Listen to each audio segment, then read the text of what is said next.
Okay, so I'm talking about picking electronic locks using TCP sequence prediction.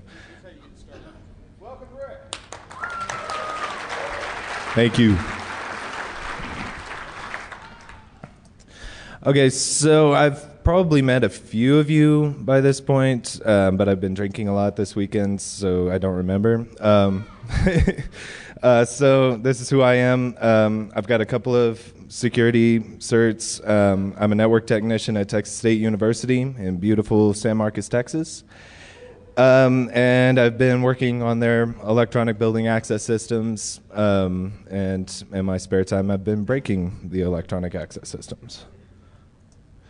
So basically what I'm talking about is whenever people start talking about the security of these systems, it's usually involving the readers, like the RFID cards or vulnerabilities in biometrics and things like that. But nobody really concentrates on the network side of things. And a lot of these door controllers are moving to IP-based systems for obvious reasons in large organizations.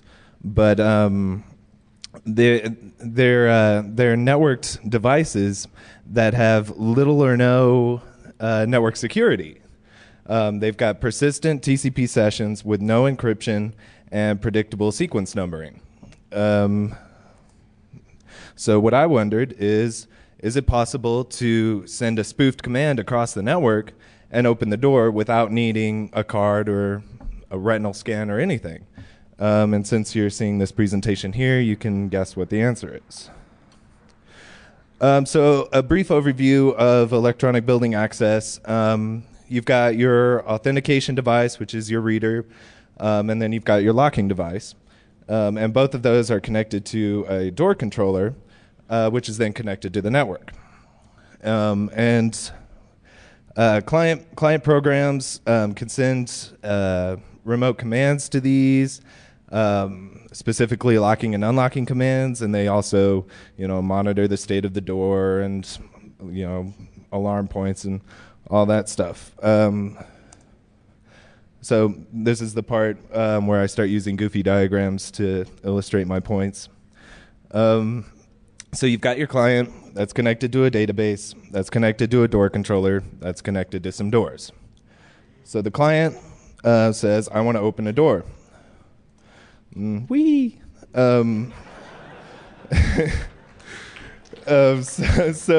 the open command goes through the database. The database sends it to the appropriate door controller, and the door controller opens the door. Now, what happens in this scenario? And you can tell he's the bad guy because he's red, like a communist.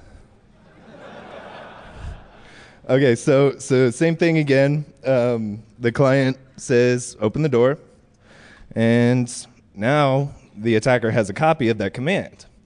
And, then he forwards it onto the door controller, and the door controller opens the door just like normal. Everybody's happy.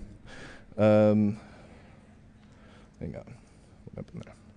Okay, so now the attacker has a copy of the command, and some time goes by, and he says, okay, I want to open the door. And pop goes the weasel. The door controller interprets it just like any other command, and you'll notice that nothing happened on the database at all, so there's no log of the command. No alarms are tripped because the door controller saw it as a valid open. Everybody's happy. So the reason it works is because these devices have really, really predictable sequence numbering that allows you to inject a packet into their session. Sequence number prediction was usually used in hijacking TCP sessions, but we don't really need to do that. We're just sticking our own packet in an existing session. It's been fixed in most modern operating systems, but embedded systems are still notoriously bad. Another goofy diagram. So here's an example conversation between a sender and a receiver with sequence numbering. Can anybody see a pattern in the sequence numbering? I'd like to say this is a really simple example, but it's not.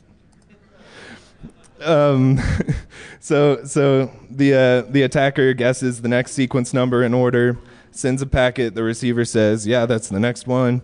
The sender then tries to send its packet with that sequence number, and the sender's like, "Well, I already got that packet.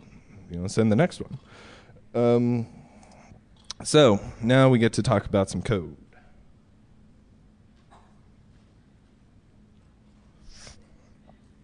Okay, so I used the Scapy library for the packet manipulation. This is really, really simple code, but yeah, basically you just take two variables, one of which is the target IP of the door controller, and the other is the payload that you want to inject. And I suppose I should probably mention that I tested this on it's an HID door controller that's running Seaboard's Squadron firmware. And I've actually talked to Seaboard about this, and they say they've got an update coming, so we'll see. But yeah, so first things first, it takes the hex stream that you send to it and formats it properly so that it'll interpret it. And then you start sniffing some traffic so that you can get your IP addresses that you need and your window sizes and all that stuff. The important command, and I can't really highlight on here, but I'm going to point.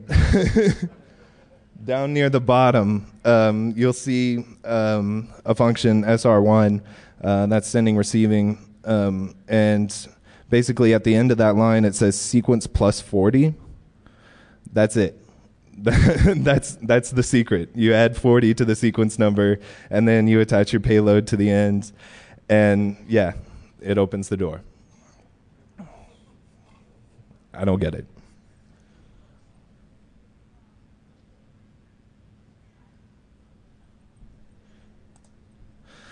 So my conclusion is it's not necessary to break the authentication medium in order to bypass these systems. These are network devices, and they need to protect themselves against network vulnerabilities. And it's not hard to fix. First off, what you can do to protect yourself is obviously put your door controllers on a separate LAN that your users can't get to, and monitor that LAN for man-in-the-middle attacks. But really what it comes down to is the vendors making their sequence numbers harder to guess, and for the love of God, encrypt the traffic. Seaboard at least says that they are encrypting, but I'm thinking like they might be confusing encrypting and encoding. Because the open commands, they always start off with the exact same hex values, and I don't care what the rest of the command says. I just know that that's the command that I need.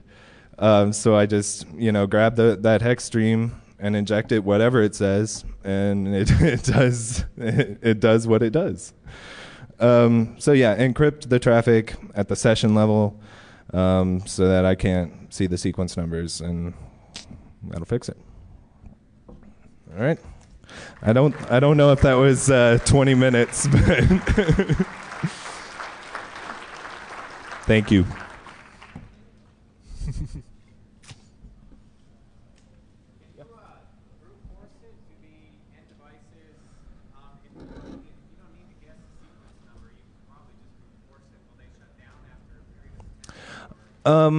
If it's an incorrect sequence number, it just ignores it.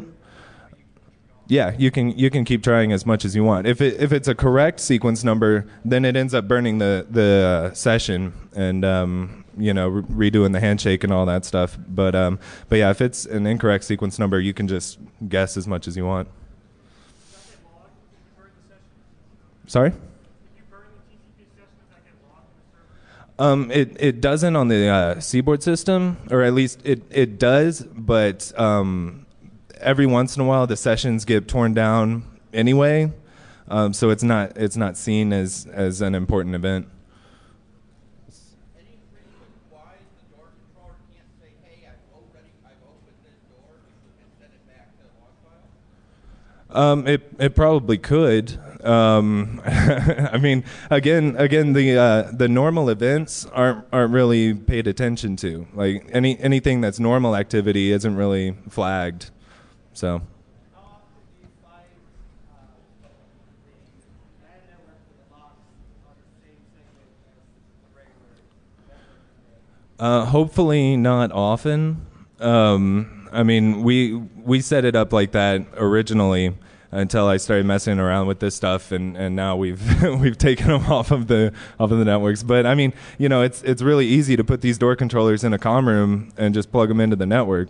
So it probably happens quite a lot. Along with that, could you, perhaps because these are used to say buy things on campus, could you spoof to say your card is more money? Maybe. I haven't really messed around with the point of sale side of things, so I'm not really sure. I mean, this is really just scratching the surface of the vulnerabilities in these systems. So, all right, thank you.